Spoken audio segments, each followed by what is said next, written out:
So I want you to picture this. The year is 1889. Okay, 1889. Right. Yeah, and we are out in the snowy, just sort of boundless landscape of Russia. Specifically, we're at the Yasnaya Polyana estate. Ah, right. Tolstoy's home. Exactly. Inside this grand house, you've got one of the greatest literary giants in human history. I mean, Leo Tolstoy, the man who basically mapped the human soul in War and Peace and Anna Karenina. Yeah, a total legend. But right now, Yeah. he is sneaking around his own study like a common thief. Which is such an incredible image, you know? Right. Because you have to consider who he was at this point in his life. He was a global icon. I mean, a moral philosopher worshipped by millions of people. And yet here he is, totally terrified in his own home. And the reason he's so terrified is actually his wife, Sophia. Yeah, because their marriage had this almost suffocating transparency to it. She read all his diaries. She copied his drafts by hand. Right. She saw everything. Exactly. And if she saw this particular story that he was working on, it wouldn't just, cause a fight. It could spell the absolute end of their marriage. So he has this manuscript in his hands. The pages are literally still wet with ink. Oh, wow. Yeah, and they're written in this fever of just like anger and profound shame. And he can't put these pages in his desk drawer. He can't lock them in a safe because she'd find them. So what does he do? Well, this literary genius takes a knife, walks over to an old leather armchair in his library, and he just slices the upholstery open, like a surgeon. That is wild. He literally cuts open his own furniture. Yeah. He hides the wet ink manuscript inside, right among the springs, and then he sews the fabric back up. Unbelievable. And then he sits on that chair. He physically sits on top of his own secret for 20 years. It's the ultimate physical manifestation of psychological compartmentalization, isn't it? Just burying your darkness right into the furniture of your everyday life. It really is. Yeah. Because the story inside that chair proves something terrifying. It proved that none of us, not even literary geniuses who lecture the entire world on morality, are actually in control of our own minds. Yeah, and that is a terrifying thought. So, welcome to this deep dive. Yeah. Today, we are basically tearing open the upholstery of that chair. I love that. Let's get into it. We're unpacking that hidden, deeply autobiographical novella. It's simply titled The Devil. A very heavy title. Very. And to do this, we're bringing in some really incredible perspective. We've got a stack of sources here. We're looking at the sociological framing from the Seoul Autopsy Museum. Which is brilliant, by the way. Yeah, really fascinating stuff. Alongside these really brilliant Arabic literary analyses that they focus heavily on the primal symbolism in the text. The symbolism is huge in this one. Definitely. But, our goal here isn't just to recap some 19th century plot. Right. We're not just doing a book report. Exactly. We are doing a full-blown philosophical autopsy of human self-deception. Yes. The illusion of willpower. Yeah, and the chilling realization that the internal voice of desire, it doesn't sound like a monster. It sounds exactly like your own voice of reason. And that is really the core of Tolstoy's diagnosis here, because he's not writing a supernatural thriller. Right, there's no actual demon with horns. Exactly. He's acting as a psychological surgeon. He is diagnosing a disease of the will. And I think to understand how this disease takes hold, we really have to look at the environment where it incubates. So we need to look at the protagonist. Yes, Eugene Urtnev. Yeah. We have to examine him and the very first entirely rational lie that he tells himself. Okay, let's look at Eugene. Because he is not some cartoon villain, right? Yeah. Or some pleasure-seeking degenerate. Not at all. He is a brilliant, highly educated young man from St. Petersburg high society. Yeah. He studied law. He's got this super promising career in the government ministries. He is basically the guy with the flawless armor of respectability. The golden boy. Right. But then his father dies. And his father leaves behind these massive, crippling debts. A very common story for the Russian aristocracy at the time, honestly. Yeah. So Eugene faces this sharp fork in the road. He could just renounce the inheritance, stay in the city, and live comfortably. Just walk away. Right. Or you could do the hard, honorable thing. And in the context of 1880s Russian nobility, honor is everything. It's your entire identity. It's the currency of who you are. So he chooses the grueling path. He moves to this desolate, crumbling family village called Semyonovskoye, and he's going to work the land, pay off the debts, and restore his family's name. Which is a massive undertaking. Huge. He brings his mother with him, and he just starts living like a monk. He up before dawn. His soft city hands get hardened by soil and manure. He's doing the literal dirty work. Exactly. And he's poring over agricultural account books until midnight. He completely transforms himself into this machine of pure, unadulterated discipline. He does. But Wait, I actually have to push back on something here before we do. Sure. What is it? Well, we're always told that willpower is like a muscle, right? Right, that's the common analogy. So if Eugene is exercising this massive amount of discipline every single day, like resisting luxury, working the land, staying sober, shouldn't his willpower be incredibly strong? I mean, shouldn't this guy be totally bulletproof by now? You would definitely think so. But modern psychology actually looks at willpower a bit differently now, particularly through this concept of ego depletion. Ego depletion. Okay, break that down for me. So willpower isn't just a muscle that gets infinitely stronger the more you use it. It's also a finite resource. Oh, like a battery. Exactly. A battery that can be drained. Yeah. Eugene is expending all of his cognitive energy, literally every drop, on saving this estate. Wow. And he believes his initial display of discipline means he has completely conquered his own nature. He looks at his restraint in the fields and assumes his rational mind has total, permanent dominion over his body. So his success in one area creates this fatal blind spot in another. Precisely. Underneath all this flawless armor of duty, there is a massive structural stress fracture forming. Because he's exhausted. He's exhausted, yes, but he's also young. And he is completely isolated. His blood is just boiling with youth, and the absolute loneliness of the Russian countryside starts to act as a pressure cooker. I didn't even think about the isolation. It's crucial. Back in St. Petersburg, he had social outlets. He had distractions. He had a broader world to interact with. Right. Here, he has nothing but silence, the unending fields, and his own physical reality. So the pressure is just building and building. How does a highly rational, deeply moral man deal with a sudden, overwhelming urge that just completely contradicts his perfect self-image? That's the million-dollar philosophical question. Right. He doesn't just throw his hands up and say, oh, well, I'm weak, I'm giving in. No, absolutely not. That would shatter his ego. Exactly. He uses logic, he uses science to deceive himself. Yes. The intellectualization of the urge. Yeah, he thinks back to the medical books of his era. And this is something the curators at the Soul Autopsy Museum highlight, which is just a fascinating historical detail. The nervous system stuff. Yes. The doctors back then were actually advising that young men needed physical release to maintain the balance of their nervous system. It's so wild to think about that as standard medical advice. Right. It was diagnosed almost like a buildup of static electricity that just needed grounding. Yes, the total medicalization of desire. It was very often tied to concepts like neurasthenia back then. So Eugene grabs onto this pseudoscientific lifeline. Of course he does. It saves his self-image. He tells himself, look, I don't want a romance. I don't want to destroy a home or compromise my morals. I just have a physical need, like eating a meal or drinking a glass of water. He strips all the humanity out of it. Right. It's a biological necessity, so I can keep a clear head and continue my noble work of restoring this estate. It's such a brilliant rationalization. It's exactly like someone today, right, who's been on a strict grueling diet for, say, 6 months. Oh, I know where this is going. Yeah. One night, they find themselves alone in the kitchen at 2 a.m., and they eat an entire chocolate cake. Naturally. But they don't look in the mirror and say, man, I broke my discipline, I caved. No, they have a podcast explanation for it. Exactly. They justify it with a pseudoscience. They say, actually, I'm doing a metabolic confusion protocol. Spiking my glycemic index is a biological necessity. Right. I have to reset my thyroid. I mean, cloaking a moral failing or a lapse in discipline in the guise of health or science, it has to be the most effective way to just completely shut down your own internal alarm system. It really is. It's the ultimate defense mechanism because it preserves the ego entirely. Eugene still gets to be the rational hero in his own internal narrative. He's just taking his medicine. Exactly. But the psychological misstep here is profound. He is adopting a strict dualistic view of himself. Dualistic? How so? He's believing that the body is merely a machine, an engine that needs periodic venting. And he believes the mind is the pure, untouchable master sitting safely in the control room. Just pulling levers. Right. But Tolstoy is setting all this up to show us that this dualism is a complete myth. The body and the mind are inextricably linked. You cannot rent out your body to your base instincts and expect your mind to remain a pristine sanctuary.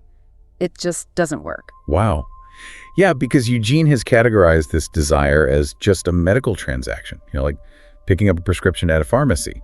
He seeks out a purely transactional solution. Which is what leads him straight into the woods. Exactly. He approaches Danila, who is this old, cunning forest ranger on his estate. Kyle is such a great character. He really is. He's the kind of guy whose morals are entirely dependent on who happens to be paying him at the moment. Totally. So Eugene awkwardly scammers out his problem, and Danila immediately understands the assignment. He reads between the lines instantly. Yeah, he essentially says, "Don't worry, sir, I can source this for you. I'll find someone fresh, clean, and whose husband is out of the picture." The absolute coldness of this interaction is chilling when you stop to think about it.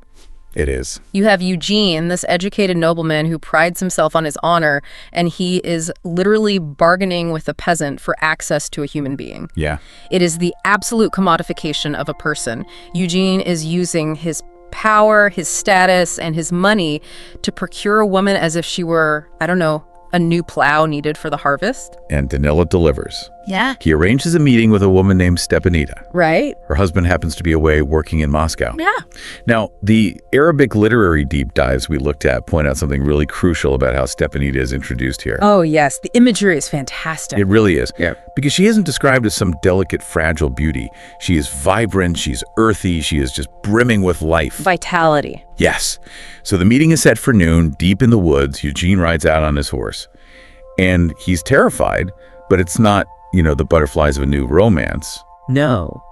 It's the pure adrenaline of crossing a forbidden boundary. And then he sees her. And then he sees her. She's standing among the trees, barefoot, wearing a bright red headscarf and a red skirt. The colors there are so deliberate by Tolstoy. They really are. And in that single second, every single one of Eugene's clinical medical excuses just burns off like fog. It's gone. He is hit with pure, unadulterated animalistic desire. The visual contrast Tolstoy paints there is brilliant. And those Arabic analyses are totally right to focus on the red skirt and the bare feet. Why the bare feet specifically, do you think? Well, think about it. Eugene arrives wrapped up in layers of societal conditioning, intellectual justification, and literal heavy clothing. He's on a horse, he's elevated. Yes. Stepanida is barefoot in the dirt. She is physically anchored to the earth. She's wearing the color of blood and vitality. And she isn't intimidated by his status at all. No, she's not cowering. Exactly. She doesn't blush or look away. She has this inviting, almost knowing sparkle in her eyes. And in that moment, the transaction completely ceases to be intellectual. Visceral. Yes. The primal reality of human nature completely overtakes all the fragile constructs of Eugene's civilized mind. They don't even really talk. It's entirely primal. And afterward, he hands her a ruble. She tucks it away. It's done. Transaction complete. But there's a detail that really sticks with me here. As Eugene gets back on his horse and gallops away, with the wind hitting his face, he actually feels refreshed. Like he just drank a glass of water. Yes. He thinks, great, transaction complete, the prescription is filled, back to work. He's still completely deceiving himself. Exactly. In the days that follow, if he happens to see her on the village road, he completely ignores her. He refuses to look at her face. He turns her into an object. Yeah, he actively refuses to code her as a human being in his mind. To him, she's literally just a paid service. This is the absolute height of his self-deception right here. Eugene operates under the illusion of this master-servant dynamic. He believes that because he holds the money and the social status, he holds the reins of the entire interaction. He thinks the boundaries of their relationship are perfectly drawn by the circumference of that 1 ruble he placed in her hand. Wow, the circumference of the ruble. Yeah. He assumes he can just turn his humanity off and on at will. But doesn't that fundamentally backfire? Yeah. I mean, by treating Stepanida as just a vending machine for physical release, isn't Eugene actually commodifying himself? Oh, absolutely. He thinks he is the master purchasing a service, but hasn't he just handed over the leash to his own base instincts? That is precisely the paradox here. He thinks he's buying freedom from distraction, right? Yeah. But he's actually purchasing his own enslavement. The greatest trick of self-deception isn't convincing you that the desire doesn't exist. What is it then? It's making you feel like you are entirely in control while you are actively surrendering it. Oh, man. Eugene believes he is managing his life with supreme rationality. He has scheduled his transgression. He has budgeted for it. Literally budgeted. With a ruble. Exactly. But you cannot budget the human psyche. By reducing this really intense human interaction to a mere physical release, he hasn't solved a problem. He has awakened a hunger that logic cannot possibly satisfy. He thinks he's just, stepping in a shallow puddle, but he's actually wandering into a swamp. A very deep swamp. And eventually, the mud gets too deep. Eugene realizes the danger. The arrangement continues, and that clinical detachment he was so proud of, it starts to slip.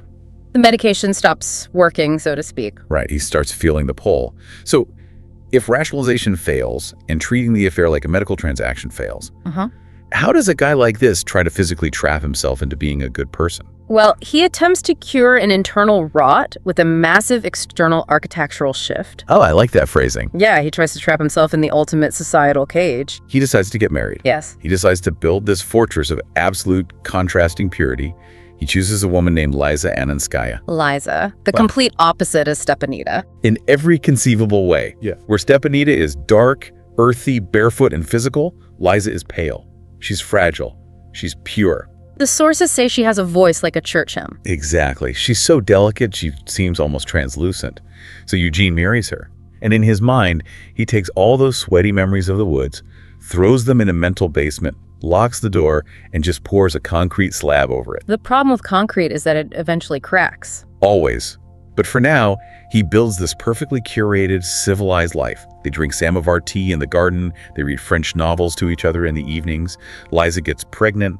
Everything is clean, orderly, and deeply respectable. We really need to dissect Eugene's profound misunderstanding of human nature here, because he is employing a strategy of absolute repression, but he is masquerading it to himself as eradication. He thinks he's cured. He genuinely believes that Liza's purity will act as a spiritual disinfectant. A spiritual disinfectant? Wow. Yeah, he codes Liza as the cure and Stepanida as the disease. He looks at his quiet evenings, the soft piano music, the polite conversation, and he thinks he has won. But he is making a catastrophic error. He is mistaking numbness for peace. But wait, I want to play devil's advocate for a second here. Go for it. Isn't that fundamentally what civilization is? I mean, we all repress our base, primal urges in order to function in a society, to have marriages, to build communities. So why is Eugene's repression considered a rot, while ours is just called being a good, functional citizen? That is a brilliant distinction to draw, seriously. But here's the difference. Healthy psychological functioning involves sublimation. Sublimation. Okay. Right. Sublimation is acknowledging a drive and consciously channeling it into something constructive, or at least managing it with awareness. Eugene isn't doing that. He's just burying it. Eugene is engaging in pure denial. He hasn't integrated his shadow. He has severed it. He hasn't eradicated his base desires. He has merely put them to sleep under a very heavy, suffocating blanket of societal expectations. Yeah. And they don't stay asleep. No. Repressed, unacknowledged desires don't just peacefully die off. They ferment. They gather strength in the dark. And, it's also incredibly unfair to Liza. So unfair. Eugene isn't loving Liza for the complex, flawed human being she actually is. He's using her as an antiseptic wipe for his own guilty conscience. That's a great way to put it. It's like buying a house with a rotting, termite-infested foundation, and instead of jacking up the house and actually fixing the wood, you just slap on a fresh coat of stark white paint and tell yourself the house is structurally sound. It is the total illusion of the civilization fortress. What Tolstoy does here is he strips away all the trappings of 19th century respectability, the starched collars, the tea sets, the French literature, and exposes them as paper-thin walls. They're just decorations. Exactly. They are aesthetic choices. They are not moral reinforcements. Eugene even goes so far as to cut off the secret alimony he was sending to Stepanida through Danila. Oh, right, because he thinks he's safe now. Yeah, he's the hero who conquered himself. But an avalanche doesn't care about your fresh coat of paint. Not at all. And for Eugene, the collapse of his entire perfectly engineered life is triggered by a single fleeting glance. This is the moment the false paradise shatters. It is the absolute structural collapse of his paper tower of logic. Let's set the scene for you. It's the summer harvest. It is sweltering hot. The air smells rich with earth, cut wheat, and fertility. Very evocative. Eugene is riding his horse through the fields, inspecting the work like the benevolent, respectable master of the estate that he is. He passes dozens of peasant women reaping the crops. And suddenly, time just stops. He sees a silhouette. A woman stands up, wipes the sweat from her forehead, and looks right at him. It's Stepanida. It's Stepanida. But she isn't the compliant girl from the woods anymore. Time has matured her. Her dark skin is glistening in the sun. She's wearing those red beads around her neck. Her eyes are piercing. The contrast again? Eugene is completely paralyzed. Yeah. He wants to spur his horse and run, but his body won't obey. And then Stepanida looks into her master's eyes, and she smiles. The phenomenology of that gaze is everything. Tell me more about that. It is not a polite greeting. It is not a servant acknowledging a master. It is an absolute assertion of dominance. Yes. The essayists from those Arabic literary collections interpret that smile so vividly. What do they say? They say it's as if she is saying, I am here, Eugene. Your white, clean world up in that big house with your fragile wife is a fiction. The real world is this soil, this sweat, and us. Wow. Yes. In that 1 second, the absolute breakdown of the rational mind occurs. It just snaps. Eugene realizes that all his French novels and his samovar tea are powerless against the primal force standing right in front of him. The illusion of his control evaporates instantly. The door is open. The internal voice of desire hasn't just knocked on the door, it has kicked the door completely off its hinges. And the immediate psychological aftermath is horrifying. Eugene gallops home, fleeing like a wounded animal. He gets to the house, his so-called sanctuary, and he sees his pregnant wife, Liza, sitting on the porch, peacefully embroidering. The picture of domestic bliss. Right. But how does he react? Does he feel immense love and gratitude for his safe harbor? Does he run to her for comfort? Definitely not. No. He looks at his innocent wife, and suddenly, compared to the vibrant, undeniable life force of Stepanida in the field, Liza looks dead. Like a ghost. She looks pale, lifeless, like a doll completely drained of blood. He literally feels physically repulsed by her. This is where we see the profound moral inversion caused by extreme cognitive dissonance. Moral inversion. Yes. The guilty mind, unable to process its own catastrophic failure, violently projects that failure onto the innocent party. Oh, so he blames Liza. Exactly. Instead of feeling compassion for Liza, Eugene feels a suffocating anger. He internally blames her. He thinks, it's your fault. You are too dull. You are too innocent to save me. It really makes you wonder, doesn't it? Why does innocence suddenly look like death to us when we're trapped in guilt?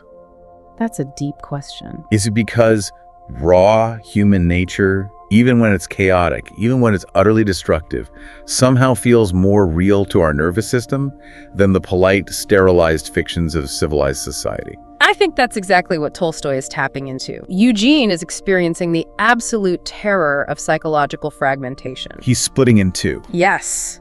He has split himself into two completely incompatible entities. There is the Eugene of the intellect, of society, of morality, and there is the Eugene of the flesh, of the earth, of raw, unfiltered desire. And they can't coexist. No. And when he hugs Liza on that porch, there is this chilling detail in the text. Do you remember? Smells her hair.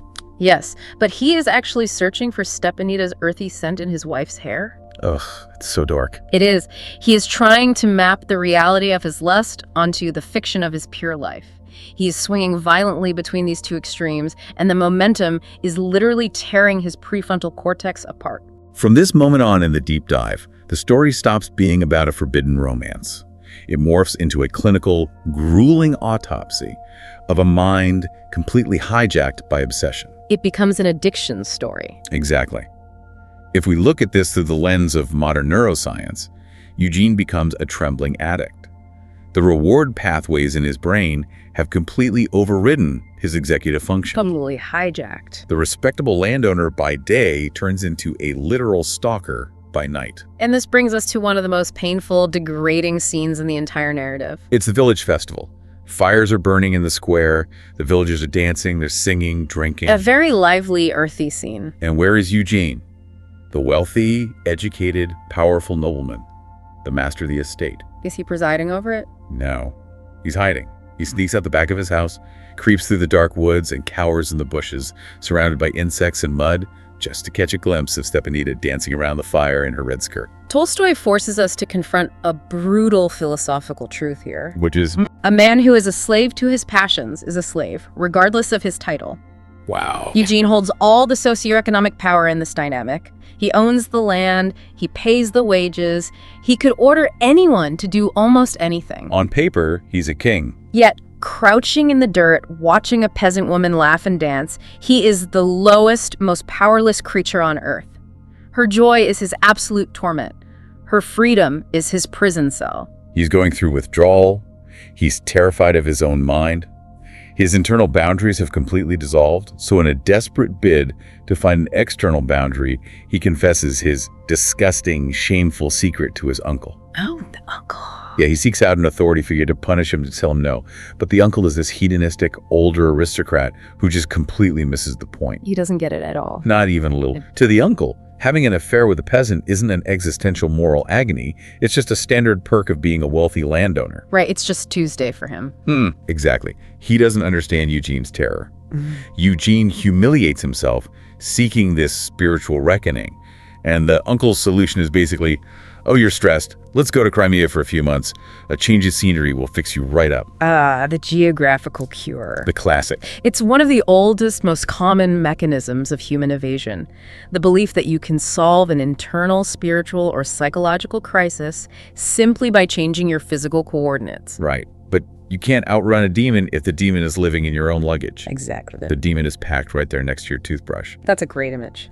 But before we talk about Crimea, I want to explore that confession to the uncle. Why does Eugene feel the need to humiliate himself to a man who doesn't even respect his moral struggle?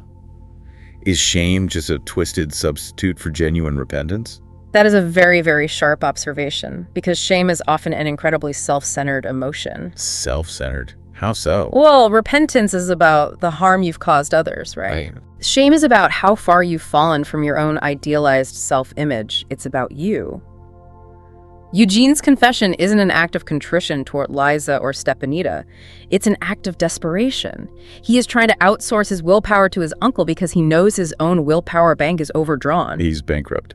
So they go to Crimea, and the geographical cure actually appears to work for a little while. It usually does, temporarily. Right, he gets distance from the trigger, he meets new people, his brain resets, he even gets involved in local politics when he returns, he gets elected to the Zemstvo. And just to clarify for context, the Zemstvo was essentially a system of local provincial self-government in the Russian Empire. Right. It was a very respectable, civic-minded position. Yeah. It gave Eugene a sense of authority, purpose, and public duty. It's the ultimate reinforcement of his good citizen identity. Yes. He throws himself into this civic work, he loves his new baby, he respects his wife, he returns home feeling completely cured. He thinks he has finally permanently won the battle. But the illusion shatters the absolute second he is re-exposed to the original environment. Instantaneously. He's riding home one afternoon feeling victorious, planning his civic duties, and he sees Stepanida walking down the road with her husband. And that's it? That's it. The entire geographic cure evaporates in a millisecond. The neural pathways light right back up. Within days, all his political ambitions, his love for his child, his respect for his wife, it all turns to ash. He is reduced to waiting by a barn in the pouring rain, staring at her footprints in the mud, completely stripped of his agency. Staring at footprints, the degradation is complete. He knows he's going to fall. He tells himself, just one more time. One last farewell meeting to get it out of my system. The famous fatal lie of the addict. Just one more. Always. And this brings us to the climax of the narrative, where the psychological pressure finally ruptures. Stripped of his will, stripped of his logic, and stripped of his geographic escape routes, Eugene is backed into a corner where survival seems impossible. The pressure has to release somewhere. He realizes the duality living as two completely different people is unsustainable. And in his fragmented, tortured mind, he formulates an ultimatum. He sees only 3 violently destructive choices left to resolve the tension. 3 impossible choices. Yes. Choice 1. Kill his wife, Liza, so he can legally, openly be with Stepanida. Horrifying. Choice 2. Kill Stepanida to permanently eradicate the source of his temptation. Also horrifying. Or choice 3. Kill himself. Now here is where the history of this text gets literally mind-blowing.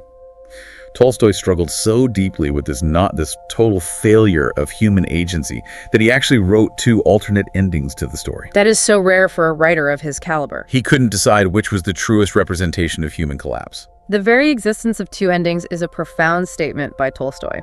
What does it say to you? It suggests that the logic of self-deception inevitably, mathematically leads to destruction, but the specific form of that destruction is almost secondary. Wow. Once the mind fractures, violence is the only remaining language. Let's break down these 2 endings. In ending A, the suicide ending, Eugene reaches his absolute limit. He goes to his study, he opens his desk drawer, he pulls out a revolver. Oh, okay. He places it against his temple. He hesitates for a second, but then the memory of the struggle, the exhaustion of the pendulum swing, and the shame of the inevitable fall overwhelm him. As Liza rushes into the room calling his name, he pulls the trigger. He destroys the vessel rather than let the obsession pilot it. Exactly. You know, ending A is heavily influenced by philosophers like Schopenhauer, whom Tolstoy read extensively. Oh, interesting. It's the ultimate admission of philosophical defeat. If he kills himself, the internal desire wins by utterly destroying the host. Eugene concludes that the only way to escape the slavery of his own nature is the complete annihilation of his consciousness. But then there's ending B. The murder. The murder. Yeah. In this version, Eugene prays desperately for strength. He walks out to the threshing floor where the agricultural machinery is loud and chaotic. Yeah. He sees Stepanida there, scooping grain. And she smiles again. She looks at him with that same knowing, smiling, inviting challenge. She thinks he's coming to arrange another secret meeting. But he's not. No. Eugene pulls the revolver from his pocket and shoots her in the back. Not once. 3 times. Brutal. She falls dead on the grain. He sends for the police himself. And the sociological kicker. The trial. The trial. The society he lives in judges him to be temporarily insane. He serves a very light sentence, just a few months in a monastery, and goes back to his life, allegedly feeling quiet and melancholy. Ending B is perhaps even more chilling precisely because of that sociological element. Right. If he kills Stepanida, he enacts the ultimate physical manifestation of his original psychological sin. Which was commodifying her. Exactly. He completely obliterates her humanity to serve his own needs. He treats her as a problem to be solved, an obstacle to be removed, and society, represented by the courts, validates this. They sign off on it. They allow a powerful man to literally destroy the object of his lust and get away with it by pasting a medical label of temporary insanity over his actions.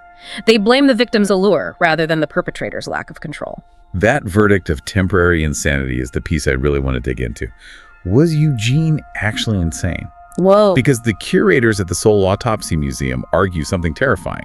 They say, if Eugene was insane, then everyone is insane. Yes. His trajectory from rationalization to obsession to violence is a path paved with entirely human, recognizable steps. Yeah. So I have to ask, is society just covering its own ass here? Yeah. Do we use the label of insanity to protect our own fragile belief in human rationality? Absolutely we do. The insanity verdict in Ending B is society doing exactly what Eugene did at the very beginning with his medical books. Oh man, you're right. It is a desperate collective rationalization. Society looks at a monstrous act committed by a good, respectable man and says, that wasn't a man, that was a glitch in the machine, a temporary fever. Because the alternative is too scary. Right, because if the jury admits he was fully sane, they have to admit that the potential for that exact same darkness exists within the flawlessly armored walls of their own minds. They diagnose him as insane to protect the illusion of their own sanity. So let's pull all of this together. We've tracked Eugene Erdneva's journey from a young man exercising massive monastic discipline down into the absolute swamp of self-deception. Step by step. We watched him use the language of science and health to cloak a moral failing, treating a vibrant human being as a mere commodity. And we saw him try to build a false paradise of respectability over a rotting foundation. Only to have it completely blown apart by a single smile in a sun-drenched field. And finally, we watched him lose his free will entirely, ending in inevitable violent tragedy, regardless of which ending you read. Both endings lead to ruin. The core takeaway here is that willpower, logic, and societal rules are incredibly, terrifyingly fragile defenses against the raw power of unexamined human nature. The tragedy of Eugene forces a mirror in front of us. It demands that we interrogate our own rationalizations. Where do we try to separate our actions from our core identity? Where do we mistake numbness for peace? It makes you think about your own daily rationalizations, right? Oh, constantly. What are your own medical excuses? What small moral compromises or ethical failings are you currently cloaking in the language of logic or business necessity or even self-care? I'm just protecting my peace. Right. How often do we tell ourselves that a harmful action is just a temporary transaction that won't touch who we really are? We all have our own version of the red headscarf, the specific trigger that bypasses our intellect and hits the primal brain. The critical question is whether we recognize the danger before we start bargaining with it. Which brings us to our final thought. We started this deep dive with that famous quote from Tolstoy, the man who physically hid his own darkness in an armchair.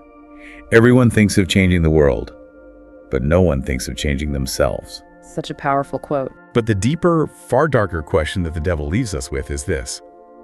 Even if you finally truly decide to change yourself, what do you do when you realize the person you're trying to change is holding the absolute power of veto?